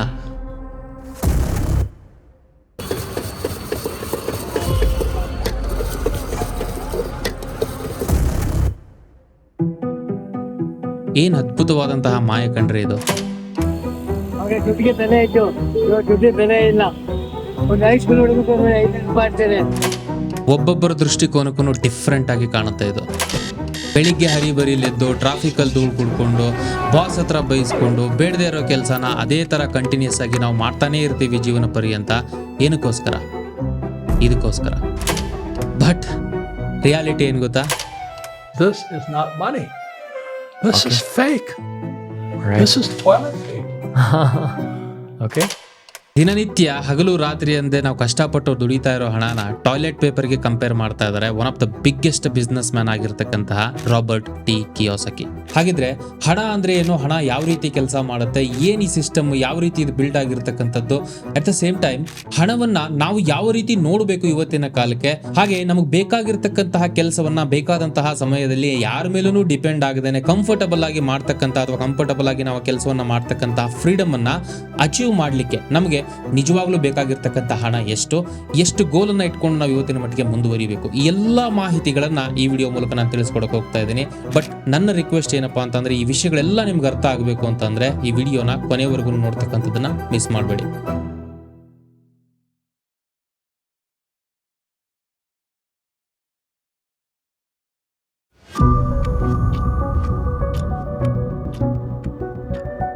First of all ಈ entire ಸಿಸ್ಟಮಿನ ಚೈನ್ಸ್ಗಳನ್ನ ನಾವು ಅರ್ಥ ಮಾಡ್ಕೊಳ್ಬೇಕು ಅಂತಂದ್ರೆ ಮೊದಲನೇದಾಗಿ ನಮ್ಗೆ ಅರ್ಥ ಆಗ್ಬೇಕಾಗಿರ್ತಕ್ಕಂಥದ್ದು ಹಣದ ಮೂಲ. ಎಲ್ಲಿಂದ ಸ್ಟಾರ್ಟ್ ಆಯಿತು ಸರ್ ಈ ಒಂದು ಪರ್ಟಿಕ್ಯುಲರ್ ಕಾನ್ಸೆಪ್ಟ್ ಅಂತ ಹೇಳೋದಾದ್ರೆ ನಿಮ್ಮಂತಹ ಕಾಮನ್ ವ್ಯಕ್ತಿಗಳ ಅವಶ್ಯಕತೆಗಳಿಂದಾನೇ ಸ್ಟಾರ್ಟ್ ಆಗುತ್ತೆ ಹಣದ ಕಾನ್ಸೆಪ್ಟ್. ಪ್ರತಿಯೊಬ್ಬ ವ್ಯಕ್ತಿಗೂ ಕೂಡ ಅವಶ್ಯಕತೆಗಳಿರುತ್ತೆ. ಈಗ ಫಾರ್ ಎಕ್ಸಾಂಪಲ್ ನಾನು ಬದುಕು ನಡೆಸಬೇಕು ಅಂತಂದ್ರೆ ಅಕ್ಕಿ ಬೇಕು, ಹಾಲು ಬೇಕು, ಮೊಸರು ಬೇಕು, ನನಗೆ ಬೇಕಾಗಿರ್ತಕ್ಕಂತಹ ದೈನಂದಿನ ವಸ್ತುಗಳೇನಿದೆ ಯೂಸ್ ಮಾಡ್ತಕ್ಕಂಥ ವಸ್ತುಗಳು ನನಗೆ ಬೇಕಾಗಿರುತ್ತೆ. ಬಟ್ ಪ್ರಾಬ್ಲಮ್ ಏನಪ್ಪಾ ಅಂತಂದ್ರೆ ನನ್ನ ಹತ್ರ ಅದು ಬೇಕಾದಾಗ ಇರಲ್ಲ. ಕೆಲವೊಂದಿಷ್ಟು ವಸ್ತುಗಳನ್ನ ನಾನು ಬೆಳ್ಕೊಳ್ಬಹುದು, ಬಟ್ ಬೇಕಾಗಿರ್ತಕ್ಕಂಥ ಕೆಲವೊಂದಿಷ್ಟು ವಸ್ತುಗಳನ್ನ ಎಲ್ಲ ನಾನೇ ಇಟ್ಕೊಳಕ್ ಆಗಲ್ಲ. ಸೊ ಯಾರ ಹತ್ರ ಆ ಪ್ರೊಡಕ್ಟ್ಸ್ ಗಳು ಇವತ್ತಿನ ಕಾಲಕ್ಕೆ ಇದೆಯೋ ಅವ್ರ ಹತ್ರ ಹೋಗಿ ನಾನು ಕೇಳಬೇಕಾಗತ್ತೆ ನನಗೆ ಆ ವಸ್ತು ಬೇಕಪ್ಪ ಅಂತ ಹೇಳ್ಕೊಂಡು. ಸೊ ಫಸ್ಟ್ ಲೆವೆಲ್ ಅಲ್ಲಿ ಹುಟ್ಕೊಂಡಂತಹ ಎಕ್ಸ್ಚೇಂಜ್ ಬಾರ್ಟರ್ ಸಿಸ್ಟಮ್ ಅಂತ ಹೇಳ್ಕೊಂಡು, ಅಂದ್ರೆ ನನ್ನ ಹತ್ರ ಈಗ ಟೊಮೊಟೊ ಇದೆ, ನಿನ್ನ ಹತ್ರ ಆಲೂಗೆಡ್ಡೆ ಇದೆಪ್ಪ, ನನಗೆ ಆಲೂಗೆಡ್ಡೆ ಬೇಕು, ನಿನಗೆ ಟೊಮೊಟೊ ಬೇಕು ಅಂತಂದ್ರೆ ಇಬ್ರು ಒಂದಕ್ಕೊಂದಕ್ಕೆ ಎಕ್ಸ್ಚೇಂಜ್ ಮಾಡ್ಕೊಳ್ತಕ್ಕಂತಹ ವಿಷಯಗಳು. ಸೊ ಇದನ್ನ ಬಾರ್ಟರ್ ಸಿಸ್ಟಮ್ ಅಂತ ಹೇಳ್ತಾ ಇದ್ರು. ಬಟ್ ಪ್ರಾಬ್ಲಮ್ ನಿಮ್ಗೆ ಆಲ್ರೆಡಿ ಗೊತ್ತಾಗ್ತಾ ಇರಬಹುದು, ಇಲ್ಲಿ ಒಂದು ಆ ಪ್ರಾಡಕ್ಟ್ಸ್ ಗಳಿಗೆ ಅದರದೇ ಆದಂತಹ ನಿಗದಿತವಾದಂತಹ ಬೆಲೆ ಇಲ್ಲ. ಒಂದು ಎರಡನೇದು ಬೇಕಾಗಿದ್ದ ಐಟಮ್ಗಳಿಗೆ, ಫಾರ್ ಎಕ್ಸಾಂಪಲ್ ನನಗೆ ಏನೋ ಒಂದು ಐಟಮ್ ಬೇಕು, ಅದು ನಾನು ಹುಡುಕ್ತಾ ಇದ್ದೀನಿ, ಬಟ್ ಅದೆಲ್ಲೂ ಸಿಗ್ತಿಲ್ಲ ಅಂತಂದ್ರೆ ವಾಟ್ ಟು ಡು, ಏನ್ ಮಾಡಬೇಕು, ಆ ರೀತಿಯಾದಂತಹ ಒಂದು ವಿಷಯಗಳು ಈ ಒಂದು ಸಿಸ್ಟಮ್ ಅಲ್ಲಿ ನಡೀತಾ ಇದ್ದರಿಂದ ಎಫೆಕ್ಟಿವ್ ಎಕ್ಸ್ಚೇಂಜ್ ಸಿಸ್ಟಮ್ ಇದಲ್ಲ ಅಂತಕ್ಕಂಥದ್ದು ಜನಗಳಿಗೆ ಅರ್ಥ ಆಗುತ್ತೆ. ಸೊ ಏನಪ್ಪಾ ಮಾಡಬೇಕು ಅಂತ ತಲೆ ಕೆಡಿಸ್ಕೊಂಡು ಕೂತಾಗ ಬರ್ತಕ್ಕಂತಹ ಸೊಲ್ಯೂಷನ್ ಮೆಟಲ್ ಕಾಯಿನ್ಸ್ ಗಳು. ಗೋಲ್ಡ್ ಇರ್ಬೋದು, ಸಿಲ್ವರ್ ಇರ್ಬೋದು, ಕಾಪರ್ ಇರ್ಬೋದು, ಈ ಎಲ್ಲಾ ಮೆಟಲ್ಸ್ ಗಳನ್ನ ಯೂಸ್ ಮಾಡಿಕೊಂಡು ಕಾಯಿನ್ಸ್ ಗಳನ್ನ ಇಂಟ್ರೊಡ್ಯೂಸ್ ಮಾಡ್ತಾರೆ ಅವತ್ತಿನ ಕಾಲಕ್ಕೆ. ಸೊ ಹಣದ ಆಕ್ಚುಯಲ್ ಬಿಗಿನಿಂಗ್ ಇಲ್ಲಿ ಸ್ಟಾರ್ಟ್ ಆಗುತ್ತೆ ಅಂತ ಹೇಳ್ಬೋದು. ಈ ಕಾಯಿನ್ಸ್ ಗಳು ಅವಶ್ಯಕತೆಗಳ ಮಧ್ಯವರ್ತಿಯಾಗಿ ಕೆಲಸ ಮಾಡ್ಲಿಕ್ಕೆ ಸ್ಟಾರ್ಟ್ ಆಗುತ್ತೆ. ಸೊ ನನ್ನ ಹತ್ರ ಏನೋ ಒಂದು ಬೇಕು ಅಂತಂದ್ರೂ ಕೂಡ ನನಗೆ ಆ ಕಾಯಿನ್ಸ್ ಗಳನ್ನ ತಗೊಂಡು ಹೋಗಿ ನಾನು ಐಟಮ್ಸ್ ಗಳನ್ನ ತಗೊಂಡು ಬರ್ಬೋದಾಗಿತ್ತು. ಇವತ್ತಿಗೂ ಕೂಡ ಅದೇ ರೀತಿ ನಡೀತಾ ಇರ್ತಕ್ಕಂಥದ್ದು. ಸೊ ಇದು ಕೂಡ ಅಷ್ಟೊಂದು ಎಫೆಕ್ಟಿವ್ ಎಕ್ಸ್ಚೇಂಜ್ ಸಿಸ್ಟಮ್ ಅಲ್ಲ. ಬಿಕಾಸ್ ನಮಗೆ ಏನೇ ಒಂದು ವಸ್ತು ಬೇಕು, ಅದು ಚಿಕ್ಕ ಪುಟ್ಟ ಐಟಮ್ ಆದ್ರೆ ಫೈನ್, ಬಟ್ ದೊಡ್ಡ ಬಲ್ಕ್ ಡೀಲ್ಸ್ ಗಳನ್ನ ಮಾಡಬೇಕು, ದೊಡ್ಡ ದೊಡ್ಡ ವ್ಯವಹಾರಗಳನ್ನ ಮಾಡಬೇಕು ಅಂತಂದ್ರೆ ಎಲ್ಲ ಕಡೆಗೂ ಜಾಸ್ತಿ ಕಾಯಿನ್ಸ್ ಗಳನ್ನ ಹೊತ್ಕೊಂಡು ಹೋಗ್ತಕ್ಕಂಥದ್ದು ಒಂದ್ ಕಡೆಯಿಂದ ಸೇಫ್ಟಿನೂ ಅಲ್ಲ, ಇನ್ನೊಂದು ಕಡೆಯಿಂದ ಫೀಸಿಬಲ್ ಅಲ್ಲ. ಎಲ್ಲಾ ಟೈಮಲ್ಲೂ ಇದು ಪಾಸಿಬಲ್ ಆಗ್ತಾ ಇರಲ್ಲ. ಸೊ ಏನಪ್ಪಾ ಮಾಡೋದು ಅಂತ ಕೂತ್ಕೊಂಡಾಗ ನೋಡಪ್ಪ, ಸಿಂಪಲ್ ಇದಕ್ಕೊಂದು ಸೊಲ್ಯೂಷನ್ಸ್ ನ ಕಂಡು ಹಿಡಿತಾರೆ. ಏನೋ ನಿನ್ನ ಹತ್ರ ಈಗ ಮೆಟಲ್ಸ್ ಅದೆಲ್ಲ ಏನಿದೆಯೋ ಪ್ರೀಶಿಯಸ್ ಮೆಟಲ್ಸ್ ಗಳನ್ನ ಅದನ್ನ ಒಂದು ಕಡೆ ಸ್ಟೋರ್ ಮಾಡ್ಬಿಡೋಣ, ಅದರ ಈಕ್ವೇಟ್ ಅಥವಾ ಅದರ ಈಕ್ವಲ್ ಆಗಿರತಕ್ಕಂತಹ ಹಣವನ್ನ ಆಸ್ ಅ ನೋಟ್ ಆಗಿ ಒಂದು ಕಾಗದದಲ್ಲಿ ಪ್ರಿಂಟ್ ಮಾಡಿ ಜನಕ್ಕೆ ಸರ್ಕ್ಯುಲೇಟ್ ಮಾಡೋಣ, ಅವರು ಅದನ್ನ ಉಪಯೋಗಿಸ್ಕೊಳ್ಳಿ. ಅವರು ಹಣವನ್ನ ಬೇರೆ ಕಡೆ ತಗೊಂಡು ಹೋಗಿ ಕೊಡ್ತಿದ್ದಾರೆ ಅಂತಂದ್ರೆ, ಅಥವಾ ಆ ಒಂದು ನೋಟ್ ಅನ್ನ ತಗೊಂಡೋಗಿ ಕೊಡ್ತಿದಾರ ಅಂತಂದ್ರೆ ಅದು ಈಕ್ವಲ್ ಟು ಕರೆನ್ಸಿ ಅಂತಕ್ಕಂಥ ವಿಷಯಗಳು ನಡೆಯುತ್ತೆ. ಜನಕ್ಕೂ ಕೂಡ ಒಳ್ಳೆ ಐಡಿಯಾ ಅಂತ ಅನ್ಸುತ್ತೆ. ಇದು ಡೆಫಿನೆಟ್ಲಿ ಜನಗಳು ಇದನ್ನ ಒಪ್ಕೊಳ್ತಾರೆ ಆ ಒಂದು ಸಂದರ್ಭದಲ್ಲಿ. ಸೊ ಗೋಲ್ಡ್ ಬ್ಯಾಕ್ಡ್ ಕರೆನ್ಸಿ ಅಂತಕ್ಕಂಥದ್ದು ಈ ಒಂದು ಸ್ಟೇಜ್ ಅಲ್ಲಿ ಬರ್ತಕ್ಕಂಥದ್ದು. ಇಲ್ಲಿಂದ ಆಕ್ಚುಯಲ್ ಆಗಿರ್ತಕ್ಕಂತಹ ಟ್ರ್ಯಾಪ್ ಸ್ಟಾರ್ಟ್ ಆಗುತ್ತೆ. ಬಿಕಾಸ್ ಜನಗಳು ಮುಂಚೆ ಆದ್ರೆ ಫಿಸಿಕಲ್ ಆಕ್ಚುಯಲ್ ವ್ಯಾಲ್ಯೂ ಇರತಕ್ಕಂತಹ, ಮೌಲ್ಯ ಇರತಕ್ಕಂತಹ ವಸ್ತುಗಳನ್ನೇ ವ್ಯಾಲ್ಯೂ ಆಫ್ ಸ್ಟೋರೇಜ್ ಅಥವಾ ಒಂದು ವ್ಯಾಲ್ಯೂ ಇರತಕ್ಕಂತಹ ಮಟೀರಿಯಲ್ ಅಂತ ಹೇಳ್ಕೊಂಡು ಕನ್ಸಿಡರ್ ಮಾಡ್ಕೊಂಡು ಕರೆನ್ಸಿಯಾಗಿ ಯೂಸ್ ಮಾಡ್ತಾ ಇದ್ರು. ಬಟ್ ಯಾವಾಗ ನೋಟ್ಸ್ ಗಳು ಬಂದ್ವೋ, ಅಂದ್ರೆ ಗೋಲ್ಡ್ ಇರುತ್ತೆ, ಗೋಲ್ಡ್ ಎಲ್ಲೋ ಒಂದ್ ಹತ್ರ ಕೂತಿರುತ್ತೆ, ಅದರ ಬ್ಯಾಕ್ಡ್ ಕರೆನ್ಸೀಸ್ ಗಳು ಬಂತು, ಜನಗಳು ಆ ಒಂದು ಕಾಗದವನ್ನೇ ನಂಬಿಕೊಂಡು ವ್ಯವಹಾರಗಳನ್ನ ಸ್ಟಾರ್ಟ್ ಮಾಡ್ತಾರೆ. ಸೊ ಅಲ್ಲಿ ಎಷ್ಟಿದೆ ಅಂತ ಯಾರು ಕೂಡ ಚೆಕ್ ಮಾಡಕ್ ಹೋಗಲ್ಲ. ಸೊ ಇದನ್ನ ಅರ್ಥ ಮಾಡ್ಕೊಂಡಿರ್ತಕ್ಕಂತಹ ಕೆಲವೊಂದಿಷ್ಟು ಜಾನ್ರ್ ಏನಿದಾರೋ ಏನಕ್ಕೆ ಗೋಲ್ಡ್ ಬೇಕು, ನಂಬಿಕೆ ಬೇಸಿಸ್ ಅಲ್ಲೇನೆ ಸಿಸ್ಟಮ್ ನಡೀತಾ ಇದೆ ಅಂತಂದ್ರೆ ನಡೀಲಿ ಬಿಡು ಅಂತ ಹೇಳ್ಕೊಂಡು ಗೋಲ್ಡ್ ಸ್ಟ್ಯಾಂಡರ್ಡ್ ನ ರಿಮೂವ್ ಮಾಡ್ತಾರೆ 1972ರಲ್ಲಿ. ಇದರ ಅರ್ಥ ನಾವು ನೀವು ಇವತ್ತಿನ ಮಟ್ಟಿಗೆ ಯೂಸ್ ಮಾಡ್ತಾ ಇರ್ತಕ್ಕಂತಹ ಒಂದು ಕಾಗದ ಏನಿದೆಯೋ ಇದಕ್ಕೆ ಬೆಲೆ ಬರ್ತಕ್ಕಂಥದ್ದು ಪ್ರಾಮಿಸ್ ಇಂದ. ಯಾರು ಕೊಡ್ತಾರೆ? ಆಯಾ ದೇಶದ ಸೆಂಟ್ರಲ್ ಬ್ಯಾಂಕ್ಸ್ ಗಳು ಪ್ರಾಮಿಸ್ ಮಾಡುತ್ತೆ, ₹100 ನಿಮ್ಮ ಹತ್ರ ಇದೆಯಪ್ಪ ಅಂತಂದ್ರೆ ಇದಕ್ಕೆ ₹100 ವ್ಯಾಲ್ಯೂ ನಾನು ಕೊಡ್ತಾ ಇದ್ದೀನಿ ಅಂತಕ್ಕಂತಹ ಪ್ರಾಮಿಸ್ ಏನಿದೆಯೋ ಆ ಒಂದು ಪ್ರಾಮಿಸ್ ಅನ್ನ ನಂಬಿಕೊಂಡು ನಡೀತಾ ಇರತಕ್ಕಂತಹ ಸಿಸ್ಟಮ್ ಇವತ್ತು ನಾವು ಯೂಸ್ ಮಾಡ್ತಾ ಇರತಕ್ಕಂತಹ ಫಿಯಟ್ ಹಣಕಾಸಿನ ವ್ಯವಹಾರಗಳು. ಬಟ್ ಈ ಸಿಸ್ಟಮ್ ಅಲ್ಲೂ ಕೂಡ ಸಮಸ್ಯೆ ಇದೆ, ಅದೇ ಇನ್ಫ್ಲೇಷನ್, ಹಣದುಬ್ಬರ ಅಂತ ಹೇಳ್ತೀವಿ. ಇದನ್ನ ಸಿಂಪಲ್ ಆಗಿ ಒಂದು ಎಕ್ಸಾಂಪಲ್ ಮೂಲಕ ಅರ್ಥ ಮಾಡ್ಕೊಳ್ಳೋಣ. ಅದು ಎಲ್ಲಾ ಕಡೆಗೂ ವ್ಯವಹಾರಗಳು ಚೆನ್ನಾಗಿ ಆಗ್ತಾ ಇದೆ. 2 ಮೇನ್ ಪಿಲ್ಲರ್ಸ್ ಗಳು ಬರ್ತಾರೆ ಇಲ್ಲಿ, ಕರೆಕ್ಟ್ ಆಗಿ ಗಮನ ಕೊಡಿ. ಪ್ರೊಡ್ಯೂಸರ್ಸ್ಗಳು ಅಂದ್ರೆ ವಸ್ತುಗಳನ್ನ ರೆಡಿ ಮಾಡ್ತಕ್ಕಂಥವ್ರು, ಹಾಗೆ ಕನ್ಸ್ಯೂಮರ್ಸ್ಗಳು ಅಂದ್ರೆ ನಿಮ್ಮ ಕಾಮನ್ ವ್ಯಕ್ತಿಗಳು. ಫಾರ್ ಎಕ್ಸಾಂಪಲ್ ಫಾರ್ಮರ್ಸ್ ಇದಾರೆ ಅಂತಂದ್ರೆ ಫಾರ್ಮರ್ಸ್ ಬೆಳೆನ ಬೆಳೀತಾ ಇದಾರೆ ಅಂತಂದ್ರೆ ಅವರಲ್ಲಿ ಪ್ರೊಡಕ್ಷನ್ಸ್ ಆಯ್ತು ಅಥವಾ ಪ್ರೊಡ್ಯೂಸರ್ಸ್ಗಳಾದ್ರು, ಯಾವುದು ಈಗ ಅಕ್ಕಿ ಇರ್ಬೋದು, ಗೋಧಿ ಇರ್ಬೋದು, ಏನಾದ್ರೂ ಅವ್ರು ಬೆಳೀತಾ ಇರ್ಬೋದು. ಬಟ್ ಇನ್ನೊಂದು ಕಡೆಯಿಂದ ಕನ್ಸ್ಯೂಮರ್ಸ್ಗಳು ನೀವು ಅದನ್ನ ದುಡ್ಡು ಕೊಟ್ಟು ಪರ್ಚೇಸ್ ಮಾಡ್ತೀವಿ. ಸೊ ಎಲ್ಲಿವರೆಗೂ ಪ್ರೊಡಕ್ಷನ್ ಕನ್ಸ್ಯೂಮ್ಷನ್ ಇದೆರಡರ ಮಿಡ್ಲ್ ಅಲ್ಲಿ ಇರ್ತಕ್ಕಂತಹ ಬ್ಯಾಲೆನ್ಸ್ ಅದೇ ರೀತಿ ಇರುತ್ತೋ ಏನು ಪ್ರಾಬ್ಲಮ್ ಆಗಲ್ಲ ಸಿಸ್ಟಮ್ ಅಲ್ಲಿ. ಬಟ್ ಯಾವಾಗ ಇಂಬ್ಯಾಲೆನ್ಸ್ ಬರುತ್ತೋ, ಫಾರ್ ಎಕ್ಸಾಂಪಲ್ ಈ ಕೇಸಲ್ಲಿ 2020ರಲ್ಲಿ ಕೋವಿಡ್ ಮಾರ್ಕೆಟ್ಗೆ ಎಂಟ್ರಿ ಆಯ್ತು, ಎಲ್ರಿಗೂ ಗೊತ್ತಿರತಕ್ಕಂತಹ ವಿಷಯ. ಅದಾದ್ಮೇಲೆ ಏನಾಯ್ತು, ಲಾಕ್ ಡೌನ್ಸ್ ಗಳು ಸ್ಟಾರ್ಟ್ ಆಯ್ತು, ವ್ಯವಹಾರಗಳು ಬಂದ್ ಆದವು, ಒಂದು ಕಡೆಯಿಂದ ಇನ್ನೊಂದು ಕಡೆಗೆ ಸಾಗಾಣಿಕೆಗಳು ನಿಂತ್ಕೊಳ್ತು, ಎಷ್ಟೋ ವಿಷಯಗಳು ನಡೀತು. ಈ ರೀತಿಯಾದಂತಹ ಸಂದರ್ಭದಲ್ಲಿ ಏನಾಗುತ್ತೆ, ಪ್ರೊಡ್ಯೂಸ್ ಮಾಡ್ತಕ್ಕಂಥವ್ರಿಗೆ ಕನ್ಸ್ಯೂಮರ್ಸ್ ಗಳು ಪ್ರಾಪರ್ ಆಗಿ ಸಿಗಲ್ಲ ಅಥವಾ ಕನ್ಸ್ಯೂಮರ್ಸ್ ಗಳಿಗೆ ಪ್ರೊಡಕ್ಷನ್ ಪ್ರಾಪರ್ ಆಗಿ ಸಿಗಲ್ಲ, ಇಂಬ್ಯಾಲೆನ್ಸ್ ಕ್ರಿಯೇಟ್ ಆಗ್ಲಿಕ್ಕೆ ಸ್ಟಾರ್ಟ್ ಆಗುತ್ತೆ. ಫಾರ್ ಎಕ್ಸಾಂಪಲ್ ಹೇಳಬೇಕು ಅಂದ್ರೆ ಈ ಒಂದು ಎಕ್ಸಾಂಪಲ್ ಅಲ್ಲಿ ಐಫೋನ್ ಪ್ರೊಡ್ಯೂಸರ್ ಅಂತ ಅನ್ಕೊಳ್ಳೋಣ. ಐಫೋನ್ ಮಾರ್ತಾ ಇರ್ತಕ್ಕಂಥವ್ರು ಪ್ರೊಡ್ಯೂಸರ್, ಐಫೋನ್ ಬೈಯರ್ಸ್ ಗಳು ಒಂದ್ ಕಡೆಗಿದ್ದಾರೆ, ಐಫೋನ್ ಸೆಲ್ಲರ್ಸ್ ಬೈಯರ್ಸ್ ಒಂದ್ ಕಡೆಗಿದ್ದಾರೆ. ಈ ಒಂದು ಎಕ್ಸಾಂಪಲ್ ಅಲ್ಲಿ ಕೋವಿಡ್ ಲಾಕ್ ಡೌನ್ಸ್ ಗಳಾಗಿದೆ, ಹೊರಗಡೆ ದೇಶದಿಂದ ಏನೋ ಒಂದು ಇಂಪೋರ್ಟ್ ಮಾಡ್ಕೊಳ್ತಾ ಇದ್ರಪ್ಪ ಐಫೋನ್ ಅವರು. ಆ ಒಂದು ಸಂದರ್ಭದಲ್ಲಿ for example semi conductor chips ಏನೋ ತಗೊಳ್ತಾ ಇದ್ರು ಅಂತಂದ್ರೆ ಯಾವಾಗ ಟ್ರಾನ್ಸ್ಪೋರ್ಟೇಷನ್ ನಿಂತ್ಕೊಳ್ಳುತ್ತೋ ಆ ಒಂದು ಸಂದರ್ಭದಲ್ಲಿ ಏನಾಗುತ್ತೆ, ಅವ್ರಿಗೆ ಬೇಕಾಗಿರ್ತಕ್ಕಂತಹ ರಾ ಮಟೀರಿಯಲ್ಸ್ ಗಳಲ್ಲಿ ಸಿಗ್ತಾ ಇಲ್ಲ, ಅವ್ರಿಗೆ ಪ್ರಾಬ್ಲಮ್ ಅಲ್ವಾ. ಇವಾಗ ಏನಾಗುತ್ತೆ, ಇರ್ತಕ್ಕಂತಹ ಎಕ್ಸಿಸ್ಟಿಂಗ್ ಚಿಪ್ಸ್ ಗಳಿಗೆ, ಎಕ್ಸಿಸ್ಟಿಂಗ್ ಪ್ರಾಡಕ್ಟ್ಸ್ ಗಳಿಗೆನೆ ಕಾಸ್ಟ್ ಜಾಸ್ತಿ ಕೊಟ್ಟು ಆಪಲ್ ಪರ್ಚೇಸ್ ಮಾಡಿ ಆಪಲ್ ಫೋನ್ಸ್ ಗಳನ್ನ ಪ್ರೊಡ್ಯೂಸ್ ಮಾಡಬೇಕು. ಸೊ ಈ ಒಂದು ವಿಷಯ ಆದಾಗ ಅವ್ರು ಕೊಡ್ತಕ್ಕಂತ ಎಕ್ಸ್ಟ್ರಾ ಕಾಸ್ಟ್ ಏನಿದೆಯೋ ರಾ ಮಟೀರಿಯಲ್ಸ್ ಗಳಿಗೆ, ಅದನ್ನ ಯಾರ ಮೇಲೆ ಪಾಸ್ ಆನ್ ಮಾಡ್ತಾರೆ, ನಿಮ್ಮಂತ ಕಾಮನ್ ಕನ್ಸ್ಯೂಮರ್ಸ್ ಗಳ ಮೇಲೆ, ಕರೆಕ್ಟ್ ಅಲ್ವಾ. ಯಾವಾಗ ಈ ರೀತಿ ಆಗುತ್ತೋ ಆಟೋಮೆಟಿಕಲಿ ಐಫೋನಿನ ಬೆಲೆ ಮುಂಚೆ 50,000 ಆಯ್ತು ಅಂತ ಅನ್ಕೊಳ್ಳೋಣ, ಇವಾಗ 60,000ಕ್ಕೆ ಅವ್ರು ಇನ್ಕ್ರೀಸ್ ಮಾಡ್ತಾ ಇದ್ದಾರೆ. ಏನೂ ಆಗಿರಲಿಲ್ಲ ಇಲ್ಲಿವರೆಗೂ ಪ್ರಾಬ್ಲಮ್. ಕೋವಿಡ್ ಬಂತು, ಲಾಕ್ ಡೌನ್ ಆಯ್ತು, ಎಲ್ಲ ಸಪ್ಲೈ ಚೈನ್ ಸಿಸ್ಟಮ್ ಕೆಟ್ಟೋಯ್ತು. ಆ ಒಂದು ಸಂದರ್ಭದಲ್ಲಿ ರಾ ಮಟೀರಿಯಲ್ ಕಾಸ್ಟ್ಗಳು ಇನ್ಕ್ರೀಸ್ ಆಯ್ತು. ನಾವು ಆಸ್ ಅ ಕನ್ಸ್ಯೂಮರ್ ಸುಮ್ಮನೆ ಇದ್ರೂ ಕೂಡ ಆ ಒಂದು ಫೋನ್ ಅನ್ನು 50,000ಕ್ಕೆ ತಗೊಳ್ಬೋದಿತ್ತು. ಬಟ್ ನಾವು ಈ ಒಂದು ಸಂದರ್ಭ ಆದ್ಮೇಲೆ ಆ ಫೋನಿನ ಬೆಲೆ 60,000ಕ್ಕೆ ಇನ್ಕ್ರೀಸ್ ಆಗುತ್ತೆ. ಇದನ್ನೇ ಕಾಸ್ಟ್ ಪುಷ್ ಇನ್ಫ್ಲೇಷನ್ ಅಂತ ಹೇಳ್ತಾರೆ. ಒಂದ್ಸತಿ ಇದಾಯ್ತು ಅಂತ ಅಂದ್ರೆ ಏನಾಗುತ್ತೆ, ಪ್ರಾಡಕ್ಟ್ಸ್ ಗಳ ಬೆಲೆಗಳು, ಇಲ್ಲಿ ನಾನು ಐಫೋನ್ ಎಕ್ಸಾಂಪಲ್ ತಗೊಂಡಿರೋದಷ್ಟೇನೆ. ಸೊ ರೀಸೆಂಟ್ ಆಗಿ ನೀವು ಕೇಳಿರ್ಬೋದು, ಶ್ರೀಲಂಕಾದಲ್ಲಿ ಆಗಿರತಕ್ಕಂಥದ್ದು ಪೆಟ್ರೋಲ್ 300-400 ರೂಪಾಯಿಗೆಲ್ಲ ಹೊರಟೋಗುತ್ತೆ ಆ ಒಂದು ಸಂದರ್ಭದಲ್ಲಿ. ಸೊ ಈ ರೀತಿಯಾಗಿ ಏರ್ತಾ ಇದೆ ಬೆಲೆ ಅಂತ ಅಂದಾಗ ಆಬ್ವಿಯಸ್ಲಿ ನಮ್ಮ ಹತ್ರ ಇರೋ ದುಡ್ಡು ಸಾಲಲ್ಲ ನಮಗೆ. ಈಗ ನಮ್ಮ ಅಕೌಂಟ್ ಅಲ್ಲಿ 10,000 ಇಟ್ಕೊಂಡಿದ್ದಪ್ಪ, ಫಾರ್ ಎಕ್ಸಾಂಪಲ್ ಐಫೋನ್ಗೆ ಅಂತ ಅನ್ಕೊಳ್ಳೋಣ, ಐಫೋನ್ ತಗೊಳ್ಬೇಕು ಅಂತ 50,000 ಇಟ್ಕೊಂಡಿದೀವಿ ಅಷ್ಟೇ ನಮ್ಮ ಹತ್ರ ಇರೋದು. ಎಕ್ಸ್ಟ್ರಾ 10,000 ರೂಪಾಯಿ ಬೆಲೆ ಇನ್ಕ್ರೀಸ್ ಆಗ್ತಿದೆ ಅಂತಂದ್ರೆ 10,000 ಎಕ್ಸ್ಟ್ರಾನ ಎಲ್ಲಿಂದ ತರಬೇಕು, ನನಗೆ ಬರ್ತಾ ಇರತಕ್ಕಂಥ ಸ್ಯಾಲರಿ ಸೇಮೆ. ಈ ಒಂದು ಸಂದರ್ಭದಲ್ಲಿ ಏನಾಗುತ್ತೆ, ನಮ್ಮ ಹತ್ರ ಇರ್ತಕ್ಕಂಥ ಹಣ ಕಡಿಮೆ ಆಗ್ತಾ ಹೋಗುತ್ತೆ, ಬಿಕಾಸ್ ಪ್ರಾಡಕ್ಟ್ಸ್ ಗಳ ಬೆಲೆಗಳು ಜಾಸ್ತಿ ಆಗಿದೆ. ಇಲ್ಲಿ ಬೈಯರ್ಸ್ ಗಳಿಗೆ ಬೈ ಮಾಡಕ್ ಆಗ್ತಿಲ್ಲ, ಸೆಲ್ಲರ್ಸ್ ಗಳಿಗೆ ಸೆಲ್ ಮಾಡಕ್ ಆಗ್ತಾ ಇಲ್ಲ, ಏನೂ ಮಾಡಕ್ ಆಗದೇನೆ ಸ್ಥಗಿತವಾಗಿ ನಿಂತ್ಕೊಳ್ಳುತ್ತೆ ಎಂಟೈರ್ ಸಿಸ್ಟಮ್. ಸೊ ಇದನ್ನ ಈ ರೀತಿಯಾಗಿ ನಾವು ಬಿಡಕ್ಕಾಗಲ್ಲ ಅಂತ ಹೇಳ್ಕೊಂಡು ಎಂಟ್ರಿ ಆಗ್ತಿರ್ತಾರೆ ಈ ಒಂದು ಪರ್ಟಿಕ್ಯುಲರ್ ಗೇಮ್ ಅಲ್ಲಿ ಆಯಾ ದೇಶದ ಸೆಂಟ್ರಲ್ ಬ್ಯಾಂಕ್ಸ್. ಈ ಒಂದು ಎಕ್ಸಾಂಪಲ್ ಅಲ್ಲಿ RBI ಎಂಟ್ರಿ ಆಗುತ್ತೆ. ನೋಡಪ್ಪ, ಏನು ವರಿ ಮಾಡ್ಕೊಳಕ್ ಹೋಗ್ಬಿಡಿ, ಎಕ್ಸ್ಟ್ರಾ ಕ್ಯಾಶ್ ಅನ್ನ ನಾವು ಸಿಸ್ಟಮ್ ಅಲ್ಲಿ ಕೊಡ್ತೀವಿ ಅಂತ ಹೇಳ್ಕೊಂಡು ಅಮೌಂಟ್ ಅನ್ನ ಪ್ರಿಂಟ್ ಮಾಡ್ತಾರೆ ಈ ಒಂದು ಸಂದರ್ಭದಲ್ಲಿ. ಸೊ ಈ ಸಿಸ್ಟಮ್ ಇಂದ ತುಂಬಾ ಟೆಕ್ನಿಕಾಲಿಟೀಸ್ ಇದೆ, ಬಟ್ ಇನ್ ಸಿಂಪಲ್ ವರ್ಡ್ಸ್ ಅಲ್ಲಿ ಹೇಳ್ಬೇಕಪ್ಪ ಅಂತ ಅಂದ್ರೆ ಹಣವನ್ನ ಎಕ್ಸ್ಟ್ರಾ ಪ್ರಿಂಟ್ ಮಾಡುತ್ತಾ ಈ ರೀತಿಯ ಅಂತ ಸಂದರ್ಭದಲ್ಲಿ ಆಯಾ ದೇಶದ ಸೆಂಟ್ರಲ್ ಬ್ಯಾಂಕ್ಸ್ ಗಳು. ಸೊ ಜನಗಳ ಹತ್ರ ದುಡ್ಡು ಆಡ್ಲಿಕ್ಕೆ ಸ್ಟಾರ್ಟ್ ಆಗುತ್ತೆ ಈ ಒಂದು ಸಂದರ್ಭದಲ್ಲಿ. ಎಕ್ಸ್ಟ್ರಾ ಕ್ಯಾಶ್ ಇದ್ರೆ ನಾವೇನ್ ಮಾಡ್ತೀವಿ, ರಾತ್ರಿ 2 ಗಂಟೆಗೆ ಹೋಗಿ ಎಕ್ಸ್ಟ್ರಾ ತುಪ್ಪ ಹಾಕಿರೋ ಇಡ್ಲಿಗೆ 100 ರೂಪಾಯಿ 200 ರೂಪಾಯಿ ಕೊಟ್ಟು ತಿನ್ಕೊಂಡ್ ಬರ್ತೀವಿ. ಸೊ ಜನಗಳ ಸ್ಪೆಂಡಿಂಗ್ ಏನಿದೆಯೋ ಜಾಸ್ತಿ ಆಗ್ಲಿಕ್ಕೆ ಸ್ಟಾರ್ಟ್ ಆಗುತ್ತೆ. ಸೊ ಈ ಒಂದು ಸಂದರ್ಭದಲ್ಲಿ ಜನ ಜಾಸ್ತಿ ತಗೊಳಕ್ ರೆಡಿ ಆಗ್ಬಿಟ್ರಿ. ಈಗ ಐಫೋನ್ ಮುಂಚೆ ಆದ್ರೆ ಕಡಿಮೆ ಜನಗಳಿದ್ರು, ಬಟ್ ಸಡನ್ಲಿ ಜನಗಳು ಜಾಸ್ತಿ ತಗೊಳ್ಳಿಕ್ಕೆ ರೆಡಿ ಆಗಿದ್ದಾರೆ ಅಂತಂದ್ರೆ ಇರ್ತಕ್ಕಂತಹ ಒಂದು ಪ್ರಾಡಕ್ಟ್ ಲಿಮಿಟೇಷನ್ಸ್ ಏನಿದೆ, ಅಂದ್ರೆ ಐಫೋನ್ಸ್ ಗಳು ಇಷ್ಟೇ ಅಂತ ಲಿಮಿಟ್ ಆಗಿರುತ್ತೆ, ಜಾಸ್ತಿ ಜನಗಳು ತಗೊಳಕ್ ರೆಡಿ ಇದಾರೆ ಅಂತಂದ್ರೆ ಎಲ್ರಿಗೂ ಒಂದೋರು ಐಫೋನ್ ಸಪ್ಲೈ ಮಾಡಬೇಕು. ಇಲ್ಲ ಅಂತಂದ್ರೆ ಏನ್ ಮಾಡಬೇಕು, ಅವ್ರಿಗೆ ಅಷ್ಟು ಪ್ರೊಡಕ್ಷನ್ ಪ್ರೊಡಕ್ಷನ್ ಕೆಪಾಸಿಟಿನೇ ಇಲ್ಲ ಅಂತಂದ್ರೆ ಇರೋ ಫೋನ್ಗಳ ಬೆಲೆನೇ ಮತ್ತೆ ಅವರು ಇನ್ಕ್ರೀಸ್ ಮಾಡಬೇಕಾಗುತ್ತೆ. ಈ ಒಂದು ಎಕ್ಸೆಸ್ ಡಿಮ್ಯಾಂಡ್ ಜಾಸ್ತಿ ಆಗಿರೋದನ್ನ ಕಡಿಮೆ ಮಾಡಬೇಕು ಅಂತಂದ್ರೆ. ಸೊ ಈಗ ಮುಂಚೆ ಆದ್ರೆ 50,000 ಇತ್ತು, ಆಫ್ಟರ್ ಇನ್ಫ್ಲೇಷನ್ ಒಂದ್ ಲೆವೆಲ್ ಇನ್ಫ್ಲೇಷನ್ ಆದ್ಮೇಲೆ ಎಷ್ಟಕ್ಕೆ ಬಂತು, 60,000ಕ್ಕೆ ಬಂತು. ಈಗ ಮತ್ತೆ ಅದನ್ನ 70,000ಕ್ಕೆ ಅವರು ಇನ್ಕ್ರೀಸ್ ಮಾಡಿದ್ರೆ ಓವರ್ ಆಲ್ ಜನಗಳು ಎಷ್ಟು ಜನ ತಗೊಳ್ಬೇಕು ಅಂತಿದ್ರು ಅವರಲ್ಲಿ ಮತ್ತೆ ಕಡಿಮೆ ಆಗ್ತಾ ಹೋಗುತ್ತೆ ಜನಗಳು ತಗೊಳ್ತಕ್ಕಂತಹ ಸಂಖ್ಯೆ. ಎರಡನೇ ಲೆವೆಲ್ ಅಲ್ಲಿ ಆಗಿರ್ತಕ್ಕಂಥ ಇನ್ಫ್ಲೇಷನ್ ಅನ್ನ ಡಿಮ್ಯಾಂಡ್ ಪುಲ್ ಇನ್ಫ್ಲೇಷನ್ ಅಂತ ನಾವು ಹೇಳ್ಬೋದು. ಈ ಎಲ್ಲ ಡ್ರಾಮಾ ಆಗೋದಕ್ಕಿಂತ ಮುಂಚೆ 50,000 ರೂಪಾಯಿ ಇತ್ತು ಐಫೋನಿನ ಪ್ರಾಡಕ್ಟ್, ಬಟ್ ಇವತ್ತಿನ ಕಾಲಕ್ಕೆ ಆ ಒಂದು ಐಫೋನ್ ನಾವು ತಗೊಳ್ಬೇಕು ಅಂತಂದ್ರೆ ಮತ್ತೆ 70,000 ಕೊಡಬೇಕಾಗಿದೆ. ಈ ಒಂದು ಫೆನಾಮಿನಾ ಏನಿದೆ ಅಥವಾ ಈ ಒಂದು ಸಿಚುವೇಶನ್ಸ್ಗಳು ಪ್ರತಿಯೊಂದು ವಸ್ತುವಲ್ಲೂ ಕೂಡ ಆಗ್ತಾ ಹೋಗುತ್ತೆ. ಸೊ ಸಿಂಪಲ್ ಆಗಿ ಹೇಳ್ಬೇಕು ಅಂತಂದ್ರೆ ಲಾಸ್ಟ್ ವರ್ಷ ಅರ್ಧ ಲೀಟರ್ ನಂದಿನಿ ಹಾಲಿಗೆ 20-21 ರೂಪಾಯಿ ನಾವು ಕೊಡ್ತಾ ಇದ್ವಿ, ಬಟ್ ಇವತ್ತಿಗೆ ಅದರ ಬೆಲೆ 25-26 ರೂಪಾಯಿಗೆ ಇನ್ಕ್ರೀಸ್ ಆಗುತ್ತೆ. ನೋಡೋಕೆ ಏನ್ ಅನ್ಸುತ್ತೆ, 5 ರೂಪಾಯಿ ಬಿಡು ಸರ್ ಅಂತ ಅನ್ಸುತ್ತೆ, ಬಟ್ ಅದನ್ನ ಫ್ರಾಕ್ಷನ್ ಅಲ್ಲಿ ನೋಡಿದ್ರೆ ನೀವು 30-40% ನಷ್ಟು ಬೆಲೆ ಏರಿಕೆ ಆ ಹಾಲಲ್ಲಿ ಆಗಿರುತ್ತೆ. ನಾವು ಅದೇ 20 ರೂಪಾಯಿನ ಅದೇ ರೀತಿ ಇಟ್ಕೊಂಡಿದ್ರೆ ಇವತ್ತಿನ ಕಾಲಕ್ಕೆ ಆ ಹಾಲನ್ನ ಪರ್ಚೇಸ್ ಮಾಡಕ್ ಆಗ್ತಾ ಇರಲಿಲ್ಲ. ಸೊ ಇದನ್ನೇ ಇನ್ಫ್ಲೇಷನ್ ಅಂತ ಹೇಳ್ತಾರೆ. ಪ್ರಾಪರ್ ವೇದಲ್ಲಿ ಜಾಸ್ತಿ ವೇರಿಯೇಷನ್ ಆಗದೇನೆ ಹಣದುಬ್ಬರ ಆಗ್ತಾ ಇದ್ರೆ ಅಥವಾ ಇನ್ಫ್ಲೇಷನ್ ಬೆಳೀತಾ ಇದ್ರೆ ವಿಚ್ ಇಸ್ ಫೈನ್. ಇವತ್ತಿನ ಕಾಲಕ್ಕೆ ಅರೌಂಡ್ 7% ನಷ್ಟು ಭಾರತದಲ್ಲಿ ಆವರೇಜ್ ಇನ್ಫ್ಲೇಷನ್ ಇರತಕ್ಕಂಥದ್ದು, but industry to industry variation ಆಗುತ್ತೆ. ಪ್ರತಿಯೊಂದು ವಸ್ತುಗಳು ನಾವು ಯೂಸ್ ಮಾಡ್ತಕ್ಕಂಥ ವಸ್ತುಗಳ ಬೆಲೆಗಳು ಕಾಲಕ್ಕೆ ಏರಿಕೆ ಆಗ್ತಾ ಹೋಗುತ್ತೆ. ಅದು ರ್ಯಾಪಿಡ್ ಆಗಿ ಇನ್ಕ್ರೀಸ್ ಆಗಬಾರ್ದು ಅನ್ನೋ ಒಂದು ಉದ್ದೇಶದಿಂದ ಆಯಾ ದೇಶದ ಸೆಂಟ್ರಲ್ ಬ್ಯಾಂಕ್ಸ್ಗಳು ಪ್ರಾಪರ್ ಆಗಿ ಎಫೆಕ್ಟಿವ್ ಆಗಿ ಅದನ್ನ ಮ್ಯಾನೇಜ್ ಮಾಡಬೇಕು. ಅದೇ ಅವರ ಜವಾಬ್ದಾರಿ.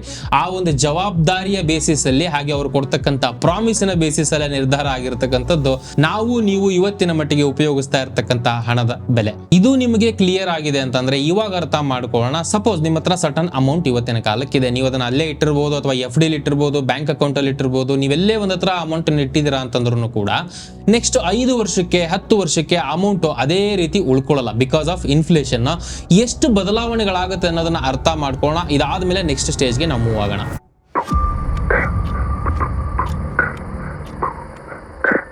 ಇಲ್ಲಿ ನೀವು ಗಮನಿಸ್ತಾ ಇರಬಹುದು, ನಿಮ್ಮ ಕಂಪ್ಲೀಟ್ ಗಮನ ನನಗೆ ಬೇಕಾಗುತ್ತೆ. ಫಾರ್ ಎಕ್ಸಾಂಪಲ್ ಇವತ್ತಿನ ಕಂಡೀಷನ್ಗೆ ನಿಮ್ಮ ಹತ್ರ 1 ಲಕ್ಷ ರೂಪಾಯಿ ಇದೆ ಅಂತ ಅನ್ಕೊಳ್ಳೋಣ, 1 lakh rupees ಇದೆ ಅಂತ ಅಂದ್ರೆ, ಸೊ ರೇಟ್ ಆಫ್ ಇನ್ಫ್ಲೇಷನ್ 7% ಅಂತಾನೆ ತಗೋಣ. ವರ್ಸ್ಟ್ ಕೇಸ್ ಸಿನಾರಿಯೋ 7% ನಷ್ಟು ಹಣದುಬ್ಬರದ ಬೆಲೆ ವರ್ಷದಿಂದ ವರ್ಷಕ್ಕೆ. ಅಂದ್ರೆ ನಿಮ್ಮ ಹತ್ರ 100 ರೂಪಾಯಿ ಇವತ್ತಿನ ಮಟ್ಟಿಗೆ ಏನೋ ಒಂದು ಕೊಟ್ಟು ಪರ್ಚೇಸ್ ಮಾಡ್ತಿದ್ರೆ ಅಂತಂದ್ರೆ ಅವರೇಜ್ ಆಗಿ ಅದೇ ವಸ್ತುಗೆ ನೀವು 107 ರೂಪಾಯಿ ನೆಕ್ಸ್ಟ್ ಇಯರ್ ಕೊಡಬೇಕಾಗುತ್ತೆ. ಇದು ಕಂಪೌಂಡ್ ಹಾಕೊಂಡು ಹೋಗ್ತಾ ಇರುತ್ತೆ. ನೋಡ್ತಾ ಇರಬಹುದು ನೀವು, ರೇಟ್ ಆಫ್ ಇನ್ಫ್ಲೇಷನ್ 7% ಅಂತ ನಾನು ಕೊಟ್ಟಿದ್ದೀನಿ. ಟೈಮ್ ಪೀರಿಯಡ್ ಫಾರ್ ಎಕ್ಸಾಂಪಲ್ 5 ವರ್ಷನೇ ಅಂತ ತಗೋಣ. ಸೊ ನಿಮ್ಮ ಹತ್ರ ಇರತಕ್ಕಂತಹ 1 ಲಕ್ಷ ಏನಿದೆಯೋ, 1 ಲಕ್ಷ ಕೊಟ್ಟು ನೀವು ಪರ್ಚೇಸ್ ಮಾಡ್ತಾ ಇರತಕ್ಕಂತಹ ಪ್ರಾಡಕ್ಟ್ಗೆ ನೀವು 1,40,000 ಅಂದ್ರೆ 40,000 ಎಕ್ಸ್ಟ್ರಾ ಅಮೌಂಟ್ ಅನ್ನ ಕೊಟ್ಟು ಆ ವಸ್ತುವನ್ನ ನೀವು ಅವತ್ತಿನ ಮಟ್ಟಿಗೆ ಪರ್ಚೇಸ್ ಮಾಡಬೇಕಾಗುತ್ತೆ. ಬಿಕಾಸ್ ಆಫ್ ಇನ್ಫ್ಲೇಷನ್ 7% ನಷ್ಟೇ ಸಸ್ಟೈನ್ ಆದ್ರೆ ಕಂಡೀಷನ್ ಇಲ್ಲಿ ಇದು 10% ಹೋಗ್ಬೋದು, 15% ಹೋಗ್ಬೋದು. ಎಷ್ಟು ಎಫೆಕ್ಟಿವ್ ಆಗಿ ಆ ದೇಶಗಳು ಹ್ಯಾಂಡಲ್ ಮಾಡುತ್ತೆ ಇನ್ಫ್ಲೇಷನ್ ಅನ್ನೋದ್ರ ಮೇಲೆ ಡಿಪೆಂಡ್ ಆಗುತ್ತೆ. ಬಟ್ ಈ ಒಂದು ಎಕ್ಸಾಂಪಲ್ ಅಲ್ಲಿ ಬೆಸ್ಟ್ ಕೇಸ್ ಸಿನಾರಿಯೋ ಅಂತಂದ್ರೂ ಕೂಡ ಅದೇ 1 ಲಕ್ಷ ರೂಪಾಯಿ ಪ್ರಾಡಕ್ಟ್ಗೆ ನೀವು ಎಕ್ಸ್ಟ್ರಾ 40,000 ಕೊಟ್ಟು ಅವತ್ತಿನ ಮಟ್ಟಿಗೆ ಪರ್ಚೇಸ್ ಮಾಡಬೇಕಾಗಿರುತ್ತೆ. ಈ 1 ಲಕ್ಷನ ಏನೂ ಮಾಡದೆ ನೀವು ಬ್ಯಾಂಕ್ ಅಕೌಂಟ್ ಅಲ್ಲಿ ಇಟ್ಕೊಂಡ್ರೆ ಆ ಒಂದು ಹಣ ಅದೇ ರೀತಿ ಇರಲ್ಲ. ಸೊ 40,000 ಅದರಲ್ಲಿ ಬೆಲೆ ಕಡಿಮೆ ಆಗುತ್ತೆ, 40% ನಷ್ಟು ಅದರ ವ್ಯಾಲ್ಯೂ ಕುಸಿಯುತ್ತೆ. ಸೊ ಇವಾಗ ಮುಖ್ಯವಾದಂತಹ ಪ್ರಶ್ನೆ, ಈ ಒಂದು ಕ್ಯಾಲ್ಕುಲೇಷನ್ ಮೂಲಕನೇ ನಾವು ಅರ್ಥ ಮಾಡ್ಕೊಳ್ಳೋಣ. ಬೇಸಿಕಲಿ ನಮಗೆ ಒಂದು ಕಂಫರ್ಟಬಲ್ ಲೈಫ್ ಅನ್ನ ಲೀಡ್ ಮಾಡಬೇಕು, ನಾವು ಯಾರ ಮೇಲೂ ಡಿಪೆಂಡ್ ಆಗದೇನೆ ನಮಗೆ ಇಷ್ಟ ಇರೋ ಕೆಲಸನ ನಮ್ಗೆ ಬೇಕಾಗಿರ್ತಕ್ಕಂಥ ಸಮಯದಲ್ಲಿ ಮಾಡ್ಕೊಳ್ತಕ್ಕಂಥ ಒಂದು ಫ್ರೀಡಮ್ ಅನ್ನ ನಾವು ಅಚೀವ್ ಮಾಡಬೇಕು ಹಣಕಾಸಿನ ವಿಚಾರದಲ್ಲಿ ಅಂತ ಅಂದ್ರೆ ನನ್ನ ಹತ್ರ ಎಷ್ಟು ದುಡ್ಡು ಇರಬೇಕು ಅಥವಾ ಎಷ್ಟು ಹಣವನ್ನ ನಾವು ಟಾರ್ಗೆಟ್ ಮಾಡಬಹುದು ಅನ್ನೋದನ್ನ ಅರ್ಥ ಮಾಡ್ಕೊಳ್ಳೋಣ ಇವಾಗ. ಸೊ ಫಾರ್ ಎಕ್ಸಾಂಪಲ್ ನಿಮ್ಮ ಕರೆಂಟ್ ಕಾಸ್ಟ್ ಏನಿದೆಯೋ 50,000 ಅಂದ್ರೆ ಬೇಸಿಕಲಿ ನಿಮಗೆ ಇವಾಗಿನ ಮಟ್ಟಿಗೆ 50,000 ಇದ್ರೆ ನನ್ನ ಲೈಫ್ ಅನ್ನ ಕಂಫರ್ಟಬಲಿ ನಾನು ಲೀಡ್ ಮಾಡಬಹುದಪ್ಪ ಅಂತಕ್ಕಂಥ ಉದ್ದೇಶ ಇದೆ ಅಂತ ಅನ್ಕೊಳ್ಳೋಣ. ಓಕೆ, 50,000 ರೂಪಾಯಿ ನಿಮಗೆ ಬೇಕಾಗಿರ್ತಕ್ಕಂಥ ಕರೆಂಟ್ ಕಾಸ್ಟ್. ಅಗೇನ್ 7% ನಷ್ಟೇ ಇನ್ಫ್ಲೇಷನ್ ನಾನು ಲೆಕ್ಕ ತಗೊಳ್ತಾ ಇದ್ದೀನಿ. Time period next for example ನೀವು 30 ವರ್ಷದಲ್ಲಿ ಇವಾಗಿದ್ದೀರಾ, 50 ವರ್ಷಕ್ಕೆ ರಿಟೈರ್ಮೆಂಟ್ ಆಗಬೇಕು ಅನ್ಕೊಂಡಿದ್ದೀರಾ ಅಥವಾ 45 ವರ್ಷ ನಿಮ್ಮ ಕಂಫರ್ಟಬಿಲಿಟಿ. ಒಂದು ಎಕ್ಸಾಂಪಲ್ 50 ವರ್ಷಕ್ಕೆ ಅಂತ ನಾವು ಅನ್ಕೊಳ್ಳೋಣ. 50,000 ಪ್ರೆಸೆಂಟ್ ಕಾಸ್ಟ್ ಆಯ್ತು. ಬಟ್ ನೆಕ್ಸ್ಟ್ ಫ್ಯೂಚರ್ ಅಲ್ಲಿ ಅದೇ 50,000ಕ್ಕೆ ನೀವು ಎಕ್ಸ್ಟ್ರಾ 1,43,000 ಇನ್ಫ್ಲೇಷನ್ ಲೆಕ್ಕ ಇಟ್ಕೊಂಡ್ರೆ ಕೊಡಬೇಕಾಗುತ್ತೆ. ಟೋಟಲ್ ಆಗಿ ನೋಡ್ತೀವಿ ಅಂತಂದ್ರೆ ಅವತ್ತಿನ ಕಾಲಕ್ಕೆ ಎವ್ರಿ ಮಂತ್ 1,93,000 rupees ನಷ್ಟು ಅಮೌಂಟ್ ಅನ್ನ ನೀವು ಇಟ್ಕೊಂಡಿರ್ಬೇಕು. ಅದೇ 50,000 ರೂಪಾಯಿ ಲೈಫ್ ಸ್ಟೈಲ್ ಅನ್ನ ಅವತ್ತಿನ ಕಾಲಕ್ಕೆ ಲೀಡ್ ಮಾಡಬೇಕು ಅಂತಂದ್ರೆ. So I hope this is clear. Around 2 lakh ಅಂತ ಅನ್ಕೊಳ್ಳೋಣ. ಓಕೆ, 2 ಲಕ್ಷ ನಿಮಗೆ ಬೇಕಾಗುತ್ತೆ ಅವತ್ತಿನ ಕಾಲಕ್ಕೆ every month on month 50,000 life style, ಇವತ್ತಿನ 50,000 ಲೈಫ್ ಸ್ಟೈಲ್ ನ ಅವತ್ತಿಗೆ ಲೀಡ್ ಮಾಡಬೇಕು ಅಂದ್ರೆ. ಸೊ ಈ ಒಂದು ಎಕ್ಸಾಂಪಲಿನ ಪ್ರಕಾರ ರಿಸ್ಕ್ ಫ್ರೀ ರೇಟ್ ಅಂತ ಹೇಳ್ತೀವಿ ನಾವು. ರಿಸ್ಕ್ ಫ್ರೀ ರೇಟ್ ಅಥವಾ ಏನೂ ರಿಸ್ಕ್ ಜಾಸ್ತಿ ತಗೊಳ್ಳೋದೇನೆ ನಾವು ಇನ್ವೆಸ್ಟ್ ಮಾಡಿದ್ರೆ ನಮ್ಮ ಹಣಕ್ಕೆ ಎಷ್ಟು ಇವತ್ತಿನ ಮಟ್ಟಿಗೆ ರಿಟರ್ನ್ ಬರುತ್ತಪ್ಪ ಅಂತ ನೋಡೋದಾದ್ರೆ ಎವ್ರಿ ಇಯರ್ 6% ಇದೆ. ಕರೆಕ್ಟ್ ಅಲ್ವಾ? ಎವ್ರಿ ಇಯರ್ ನಮ್ಗೆ ಎಫ್ ಡಿಲಿ 5-6% ಬರುತ್ತೆ. ನಾನು ಈ ಒಂದು ಬೇಸಿಸ್ ಅಲ್ಲೇ ಲೆಕ್ಕ ಇಟ್ಕೊಂಡು ನೋಡಿದ್ರು ಕೂಡ ತಿಂಗಳಿಗೆ 0.5% ಆಯ್ತು. ಮಂತ್ ಆನ್ ಮಂತ್ ಬೇಸಿಸ್ ಅಲ್ಲಿ 0.5% ರಿಟರ್ನ್ ನಮ್ಗೆ ಸಿಗುತ್ತೆ ನಮ್ಮ ಹಣದ ಮೇಲೆ. ಈ ವಿಚಾರವಾಗಿ ನೋಡ್ತೀವಿ ಅಂತಂದ್ರೆ ನಮಗೆ ಬೇಕಾಗಿರೋದು 2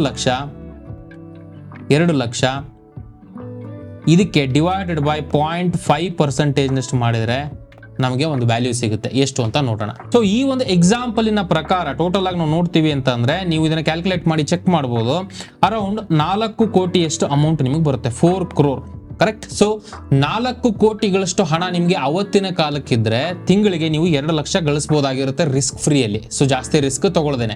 ಆ 2 ಲಕ್ಷ ಇದ್ದರೆ ಅವತ್ತಿನ ಕಾಲಕ್ಕೆ ತಿಂಗಳು 2 ಲಕ್ಷ ನಿಮಗೆ ಬರುತ್ತೆ ಅಂತಂದ್ರೆ ಇವತ್ತಿನ 50,000 ಲೈಫ್ ಏನಿದೆಯೋ ಆ ಲೈಫನ್ನ ನೀವು ಅವತ್ತಿನ ಮಟ್ಟಿಗೆ ಲೀಡ್ ಮಾಡ್ಬೋದು. ಇದ್ರ ಬೇಸಿಸ್ ಅಲ್ಲಿ ನೀವು ಕ್ಯಾಲ್ಕುಲೇಟ್ ಮಾಡ್ಕೊಳ್ಬಹುದು. ಒಬ್ಬೊಬ್ಬರ ಜೀವನ ಒಂದೊಂದ್ ತರ ಇರುತ್ತೆ, ಒಬ್ಬೊಬ್ಬರು ಕಂಫರ್ಟಬಿಲಿಟಿ ಒಂಥರ ಇರುತ್ತೆ. ಕೆಲವೊಬ್ಬರಿಗೆ 30,000ನೇ ಸಾಕಪ್ಪ ಅಂತಿರ್ತಾರೆ, ಕೆಲವೊಬ್ಬರಿಗೆ 1 ಕೋಟಿ ಸಾಕು ಅಂತಿರ್ತಾರೆ, ಕೆಲವೊಬ್ಬರಿಗೆ 1 ಲಕ್ಷದಲ್ಲಿ ಜೀವನ ಮಾಡ್ತೀವಿ ಅಂತಿರ್ತಾರೆ. ನಿಮ್ಮ ಜೀವನದ ಮೇಲೆ ಡಿಪೆಂಡ್.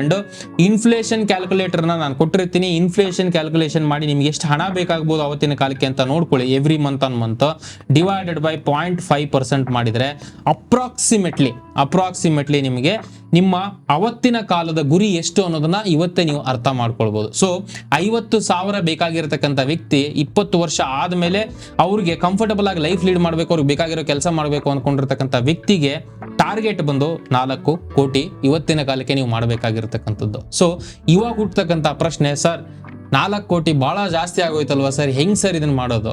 ಈ ಸಿಸ್ಟಮ್ ಡಿಸೈನ್ ಆಗಿರೋದೇ ಈ ರೀತಿ. ನೀವು ಅರ್ಥ ಮಾಡ್ಕೊಳ್ಬೇಕಾಗಿರೋದಿದ್ದೇನೆ. ಉದ್ದೇಶ ಏನಪ್ಪಾ ಅಂತಂದ್ರೆ ಈ ವಿಡಿಯೋದು ನಿಮ್ಗೆ ಎದುರಿಸಬೇಕು ಅಥವಾ ನಿಮಗೆ ಅನ್ಕಂಫರ್ಟಬಲ್ ಫೀಲ್ ಮಾಡಿಸ್ಬೇಕು ಅನ್ನೋದಲ್ಲ. ಬಟ್ ರಿಯಾಲಿಟಿನ ಆಸ್ ಇಟ್ ಈಸ್ ನಾವು ನೋಡ್ಲೇಬೇಕು. ಈ ಸಿಸ್ಟಮ್ ಡಿಸೈನ್ ಆಗಿರೋದೇ ಈ ರೀತಿ. ಯಾರು ಇದನ್ನ ಅರ್ಥ ಮಾಡ್ಕೊಂಡಿಲ್ವೋ ಇವತ್ತಿಗೂ ಕೂಡ ಕೊರಗ್ತಾ ಇದ್ದಾರೆ. ಯಾರು ಇದನ್ನ ಅರ್ಥ ಮಾಡ್ಕೊಂಡಿದಾರೋ ಅವರ ಹಣವನ್ನ ನೆಕ್ಸ್ಟ್ ಲೆವೆಲ್ ಬೆಳೆಸ್ಕೊಂಡು ಇವತ್ತಿಗೂ ಕೂಡ ಕಂಫರ್ಟಬಲ್ ಲೈಫ್ ಅನ್ನ ಲೀಡ್ ಮಾಡ್ತಿದ್ದಾರೆ. ಸೊ ನೀವು 2ನೇ ಪೊಸಿಷನ್ ಇರಬೇಕು ಅನ್ನೋದು ನನ್ನ ಆಸೆ. ಸೊ ಇವಾಗ ಬರ್ತಕ್ಕಂತಹ ಪ್ರಶ್ನೆ ಏನಪ್ಪಾ ಅಂತ ಅಂದ್ರೆ, ಸರ್ 4 ಕೋಟಿ ಟಾರ್ಗೆಟ್ ಏನೋ ಕೊಟ್ರಿ, ಬಟ್ ಇದನ್ನ ಯಾವ ರೀತಿ ಅಚೀವ್ ಮಾಡ್ಬೋದು 50,000 ಬೇಕಾಗಿರ್ತಕ್ಕಂಥ ವ್ಯಕ್ತಿ ಅವತ್ತಿನ ಕಾಲಕ್ಕೆ? ಇದಕ್ಕೆ ಒಂದೇ ದಾರಿ ಅಂತ ಹೇಳೋದಾದ್ರೆ, ಒಂದು ನೀವು ಬಿಸ್ನೆಸ್ ಅನ್ನ ಮಾಡಬಹುದು. ಸುಮಾರು ಜನಕ್ಕೆ ಅದು ಕಂಫರ್ಟಬಲ್ ಇರಲ್ಲ, ಬಿಕಾಸ್ ಸುಮಾರು ಜನಗಳು ನಾವು ಜಾಬ್ ಹೋಗ್ತಾ ಇರ್ತೀವಿ. ಜಾಬ್ ಅಲ್ಲಿ ಇದ್ಕೊಂಡೇನೆ ಇರ್ತಕ್ಕಂತಹ ಬಿಸ್ನೆಸ್ ಗಳಲ್ಲಿ ಇನ್ವೆಸ್ಟ್ ಮಾಡ್ತಕ್ಕಂಥ ಅವಕಾಶವನ್ನ ಸ್ಟಾಕ್ ಮಾರ್ಕೆಟ್ ನಮಗೆ ತಂದು ಕೊಡುತ್ತೆ. ಸೊ ಇನ್ವೆಸ್ಟ್ ಮಾಡ್ತಕ್ಕಂಥದ್ದು ನಮ್ಮ ಹಣವನ್ನ ಇವತ್ತಿನ ಕಾಲಕ್ಕೆ ನಮ್ಮ ಎದುರುಗಡೆಗೆ ಆಯ್ಕೆಯಾಗಿ ನಮ್ಗೆ ಇದು ಉಳ್ಕೊಂಡಿಲ್ಲ, ಮಾಡ್ತೀನಿ ಬಿಡು ಮಾಡಲ್ಲ ಬಿಡು ಅಂತ ಅನ್ನೋದಲ್ಲ. ನಮ್ಮ ಹಣವನ್ನ ಇನ್ವೆಸ್ಟ್ ಮಾಡಲೇಬೇಕು. ಈ ಸಿಸ್ಟಮ್ ಅಲ್ಲಿ ನಮ್ಮ ಹಣವನ್ನ ಅದೇ ರೀತಿ ಉಳಿಸ್ಕೊಳ್ಬೇಕು ಅಂತಂದ್ರೇನೆ ಆ ಹಣವನ್ನ ಅದೇ ಸಿಸ್ಟಮ್ ಅಲ್ಲಿ ಮತ್ತೆ ವಾಪಸ್ ನಾವು ಇನ್ವೆಸ್ಟ್ ಮಾಡಲಿಲ್ಲ ಅಂತಂದ್ರೆ ಆ ಹಣ ಬೆಳೆಯಲ್ಲ. ಹಣ ಬೆಳೆದಿಲ್ಲ ಅಂತಂದ್ರೆ ಹಣದ ಬೆಲೆ ಕಡಿಮೆ ಆಗುತ್ತೆ. ಅವತ್ತಿನ ಕಾಲಕ್ಕೆ ನೀವು ಸಂಕಷ್ಟವನ್ನ ಅನುಭವಿಸಬೇಕಾಗುತ್ತೆ. ಸೊ ಇದಕ್ಕೆ ಪರಿಹಾರನೇ ಸ್ಟೆಪ್ ಅಪ್ SIP ಅಂತ ಹೇಳ್ಕೊಂಡು, ಸೊ ಇದ್ರ ಬಗ್ಗೆ ಡೀಟೇಲ್ಡ್ ಆಗಿ ನಾನೇನು ಮಾತಾಡಕ್ ಹೋಗಲ್ಲ, ಬಿಕಾಸ್ ಸ್ಟೆಪ್ ಅಪ್ ಬಗ್ಗೆ ನಾನು ಮಾತಾಡಿದ್ದೀನಿ. ಒಂದೇ ಸತಿಗೆನೆ ಅಮೌಂಟ್ ಅನ್ನ ತಗೊಂಡು ಇನ್ವೆಸ್ಟ್ ಮಾಡಬೇಕು ಅಂತಕ್ಕಂಥದ್ದು ಪಾಸಿಬಿಲಿಟಿ ತುಂಬಾ ಜನಕ್ಕೆ ಕಡಿಮೆ ಇರುತ್ತೆ. ತಿಂಗಳು ಬರ್ತಕ್ಕಂತಹ ಸ್ಯಾಲರಿಲಿ ಸ್ವಲ್ಪ ಅಮೌಂಟ್ ಅನ್ನ ಇವತ್ತಿನ ಮಟ್ಟಿಗೆ ನಾನು ಕೂಡು ಹಾಕಾದ್ರೆ, ಬರೀ ಕೂಡು ಹಾಕೋದಷ್ಟೇ ಅಲ್ಲ, ಅದನ್ನ ಪ್ರಾಪರ್ ವೇದಲ್ಲಿ ಇನ್ವೆಸ್ಟ್ ಮಾಡೋಕ್ಕಾದ್ರೆ ನೆಕ್ಸ್ಟ್ 15-20 ವರ್ಷ ಆದ್ಮೇಲೆ ಹಣವನ್ನ ನಾವು ಇದೇ ಸಿಸ್ಟಮ್ ಅಲ್ಲೇ ಹೂಡಿಕೆ ಮಾಡಿರ್ತೀವಿ. ಇನ್ ಕೇಸ್ ಇನ್ಫ್ಲೇಷನ್ ಆಗಿದೆ, ಈ ಫಾರ್ ಎಕ್ಸಾಂಪಲ್ ಹಣದ ಬೆಲೆ ಕಡಿಮೆ ಆಗಿದೆಪ್ಪ, ವಸ್ತುಗಳ ಬೆಲೆಗಳು ಜಾಸ್ತಿ ಆಗಿದೆ ಅಂತಂದ್ರೆ ಜಾಸ್ತಿ ದುಡ್ಡು ಯಾರ ಹತ್ರ ಹೋಗುತ್ತೆ? ಆಬ್ವಿಯಸ್ಲಿ ಕಂಪನೀಸ್ಗಳ ಹತ್ರ ಹೋಗುತ್ತೆ. ಆ ಕಂಪನೀಸ್ಗಳು ಅದೇ ಸ್ಪೀಡ್ ಅಲ್ಲೇ ಬೆಳೆಯುತ್ತೆ. ಇನ್ಫ್ಲೇಷನ್ ಜಾಸ್ತಿ ಆಗ್ತಾ ಇದೆ ಅಂತಂದ್ರೆ ಆ ಒಂದು ಸಂದರ್ಭದಲ್ಲಿ ಆ ಕಂಪನೀಸ್ಗಳು ಅದೇ ರೀತಿ ಬೆಳೆಯುತ್ತೆ. ಸೊ ಹಾಗಾಗಿ ಹಣವನ್ನ ಸ್ಟಾಕ್ ಮಾರ್ಕೆಟ್ ಅಲ್ಲಿ ಹೂಡಿಕೆ ಮಾಡ್ತಕ್ಕಂಥದ್ದು ಬಹಳ ಮುಖ್ಯ. ಸೊ ಈ ಒಂದು ಎಕ್ಸಾಂಪಲ್, ಒಂದು ಕ್ವಿಕ್ ಆಗಿ ಎಕ್ಸಾಂಪಲ್ ಕೊಡ್ತೀನಿ ನಾನು. ಸ್ಟೆಪ್ ಅಪ್ SIP ಅಂದ್ರೆ ಏನಪ್ಪಾ ಅಂತಂದ್ರೆ, ಎವ್ರಿ ಮಂತ್ ಆನ್ ಮಂತ್ ನೀವು ಸರ್ಟನ್ ಅಮೌಂಟ್ ಅನ್ನ ಸೇವ್ ಮಾಡ್ತಿರ್ತೀರಾ. ಫಾರ್ ಎಕ್ಸಾಂಪಲ್ 50,000 ಸಂಬಳ ಬರ್ತಾ ಇದೆಯಪ್ಪ, 20% ನಷ್ಟಾದ್ರೂ ಸಪರೇಟ್ ಆಗಿ ಎತ್ತಿಡಬೇಕು ನಾವು ನಮ್ಮ ಹಣವನ್ನ ಇನ್ವೆಸ್ಟ್ಮೆಂಟ್ ಅಲ್ಲಿ. This is very very important. But ಕೆಲವೊಂದಿಷ್ಟು ಸಂದರ್ಭಗಳಲ್ಲಿ ಆಗಲ್ಲ, ನಮ್ಮದೇ ಆದಂತಹ ಕಮಿಟ್ಮೆಂಟ್ಸ್ ಗಳಿರುತ್ತೆ, ವಿಚ್ ಇಸ್ ಫೈನ್. ಇವತ್ತಿಲ್ಲದೆ ಇರಬಹುದು ನಮಗೆ ಆ ಒಂದು ಕಮಿಟ್ಮೆಂಟ್, ಇವತ್ತು ಮಟ್ಟಿಗೆ ನಾವು ಇನ್ವೆಸ್ಟ್ ಮಾಡಕ್ ಆಗದೆ ಇರಬಹುದು ಪರಿಸ್ಥಿತಿಯಲ್ಲಿ. ಬಟ್ 1 ವರ್ಷ 2 ವರ್ಷ ನಮ್ಗಿರೋ ಕಮಿಟ್ಮೆಂಟ್ಸ್ ಗಳನ್ನ ಸ್ವಲ್ಪ ಕಡಿಮೆ ಮಾಡಿಕೊಂಡು ಅಮೌಂಟ್ ಅನ್ನ ಇನ್ವೆಸ್ಟ್ ಮಾಡ್ತಕ್ಕಂಥ ಪರಿಸ್ಥಿತಿಗೆ ಫಸ್ಟ್ ಲೆವೆಲ್ ಅಲ್ಲಿ ತಲುಪಬೇಕು. ಅಟ್ಲೀಸ್ಟ್ 15-20% ಆದ್ರೂ ಲಾಂಗ್ ಟರ್ಮ್ ಇನ್ವೆಸ್ಟ್ಮೆಂಟ್ ಅನ್ನ ನಾವು ಮಾಡಲೇಬೇಕು. ಇದು 1 ದಿನಕ್ಕೆ 2 ದಿನಕ್ಕೆ ನಾನು ಹೇಳ್ತಾ ಇಲ್ಲ. 5 ವರ್ಷ 10 ವರ್ಷ 15 ವರ್ಷ 20 ವರ್ಷ ಈ ರೀತಿಯಾದಂತಹ ಮೈಂಡ್ ಸೆಟ್ ಅನ್ನ ಇಟ್ಕೊಂಡು ನಾವು ಇನ್ವೆಸ್ಟ್ ಮಾಡಬೇಕಾಗುತ್ತೆ. ಅಸ್ಯೂಮ್ 20% ನೀವು ಸೇವ್ ಮಾಡ್ತಿದ್ದೀರಾ ಸ್ಟಾರ್ಟಿಂಗ್ ಲೆವೆಲ್ ಅಲ್ಲಿ ಅಂತಂದ್ರೆ 10,000 ರೂಪಾಯಿಂದ ನೀವು ಸ್ಟಾರ್ಟ್ ಮಾಡ್ತಾ ಇದ್ದೀರಾ ಜರ್ನಿನ ಅಂತ ಅನ್ಕೊಳ್ಳೋಣ. ಓಕೆ, ಈ ಒಂದು ಎಕ್ಸಾಂಪಲ್ ಅಲ್ಲಿ ನೀವು ಗಮನಿಸ್ತಾ ಇರಬಹುದು. ಸ್ಟೆಪ್ ಅಪ್ SIP ಅಂತ ಹೇಳೋದಾದ್ರೆ, ಇನ್ ಸಿಂಪಲ್ ವರ್ಡ್ಸ್ ಅಲ್ಲಿ ಈ ವರ್ಷ ನೀವು ಎಷ್ಟಪ್ಪ ಸೇವ್ ಮಾಡ್ತಾ ಇದ್ರಿ? 10,000 ರೂಪಾಯಿ ಸೇವ್ ಮಾಡ್ತಾ ಇದ್ರಿ every month on month. Example ಅಷ್ಟೇನೆ. ಈ 10,000 ರೂಪಾಯಿನ ನೆಕ್ಸ್ಟ್ ಮಂತ್ಗೆ ನೀವು ಅಥವಾ ಸಾರಿ ನೆಕ್ಸ್ಟ್ ವರ್ಷದಲ್ಲಿ ನೀವು ಮತ್ತೆ ಸ್ಟಾರ್ಟ್ ಮಾಡ್ತಕ್ಕಂಥ SIP ಏನಿರುತ್ತೋ ಅಥವಾ ಮಂತ್ ಆನ್ ಮಂತ್ ಇನ್ವೆಸ್ಟ್ ಮಾಡೋದನ್ನ 11,000ಕ್ಕೆ ಇನ್ಕ್ರೀಸ್ ಮಾಡ್ತೀರಾ. ಈ SIP ಅಂದ್ರೆ ಏನು, ಸ್ಟೆಪ್ ಅಪ್ SIP ಅಂದ್ರೆ ಏನು, ಎಲ್ಲಿ ಇನ್ವೆಸ್ಟ್ ಮಾಡಬೇಕು, ಮ್ಯೂಚುವಲ್ ಫಂಡ್ಸ್ಗಳಲ್ಲಿ ಅಂದ್ರೆ ಯಾವ ತರ ಮ್ಯೂಚುವಲ್ ಫಂಡ್ಸ್ಗಳನ್ನ ಸೆಲೆಕ್ಟ್ ಮಾಡಬೇಕು, ಇದ್ರ ಬಗ್ಗೆ ಡೀಟೇಲ್ಡ್ ಆಗಿ ಲಾಸ್ಟ್ ಅಲ್ಲಿ ನಾನು ಒಂದು ವಿಡಿಯೋನ ಮಾಡಿದ್ದೀನಿ. 1 hour ವಿಡಿಯೋ, ಅದು ಇನ್ ಡೀಟೇಲ್ ಆಗಿದೆ. ಒಂದ್ಸತಿ ಆ ವಿಡಿಯೋನ ನೀವು ಚೆಕ್ ಮಾಡಬಹುದು, ಲಿಂಕ್ ಡಿಸ್ಕ್ರಿಪ್ಷನ್ ಇರುತ್ತೆ. ಈ ವಿಡಿಯೋ ಆದ್ಮೇಲೆ ನೀವು ಚೆಕ್ ಮಾಡಬಹುದು. ನಾನು ಅದರ ಡೀಟೇಲ್ಸ್ಗಳನ್ನ ಲಾಸ್ಟ್ ಅಲ್ಲಿ ನಿಮ್ಗೆ ಶೇರ್ ಮಾಡ್ಕೊಳ್ತೀನಿ. ಸೊ ಈ 11,000ದ 10% ಅಂದ್ರೆ ಎಷ್ಟಾಯ್ತು, ಮತ್ತೆ ನೆಕ್ಸ್ಟ್ ವರ್ಷಕ್ಕೆ ನೀವು ಅದನ್ನ ಚೇಂಜ್ ಮಾಡ್ತಾ ಹೋಗ್ತೀರಾ. 12,100 ಈ ತರ ಎವ್ರಿ ಇಯರ್ ಆನ್ ಇಯರ್ 10% ನಷ್ಟು ನಿಮ್ಮ ಸ್ಯಾಲರಿಲಿ ಆಗ್ತಾ ಇರತಕ್ಕಂಥ ಇನ್ಕ್ರಿಮೆಂಟ್ ಏನಿದೆಯೋ ಆ ಇನ್ಕ್ರಿಮೆಂಟ್ ಅನ್ನ ನೀವೆಷ್ಟು ಅಮೌಂಟ್ ಅನ್ನ ಸೇವ್ ಮಾಡ್ಕೊಂಡು ಹೋಗ್ತಿರೋ ಅದರಲ್ಲೇನೆ ಇನ್ಕ್ರೀಸ್ ಮಾಡ್ಕೊಂಡು ಹೋಗ್ತಾ ಇರ್ತೀರಾ. ಇದನ್ನೇ ಸ್ಟೆಪ್ ಅಪ್ SIP ಅಥವಾ ಸೇವ್ ಮಾಡೋದೆ ಅಥವಾ ಇನ್ವೆಸ್ಟ್ ಮಾಡ್ಕೊಂಡು ಸೇವ್ ಮಾಡಿ ಇನ್ವೆಸ್ಟ್ ಮಾಡೋದೆ, ಬಟ್ ಅದನ್ನ ನೀವು ವರ್ಷದಿಂದ ವರ್ಷಕ್ಕೆ ಜಾಸ್ತಿ ಮಾಡ್ಕೊಂಡು ಹೋಗ್ತಾ ಇರ್ತೀರಾ. ಆ ರೀತಿಯಾಗಿ ನೀವು ಮಾಡಿದ್ರೆ ಗಮನಿಸ್ತಾ ಇರಬಹುದು, ಮಂತ್ಲಿ ಇನ್ವೆಸ್ಟ್ಮೆಂಟ್ ಈ ಒಂದು ಎಕ್ಸಾಂಪಲ್ ಅಲ್ಲಿ ಮಂತ್ಲಿ ಇನ್ವೆಸ್ಟ್ಮೆಂಟ್ ಬಂದು ಎಷ್ಟಿದೆ, 10,000 ರೂಪಾಯಿ ಸ್ಟಾರ್ಟ್ ಮಾಡ್ತಾ ಇರ್ತಕ್ಕಂಥದ್ದು.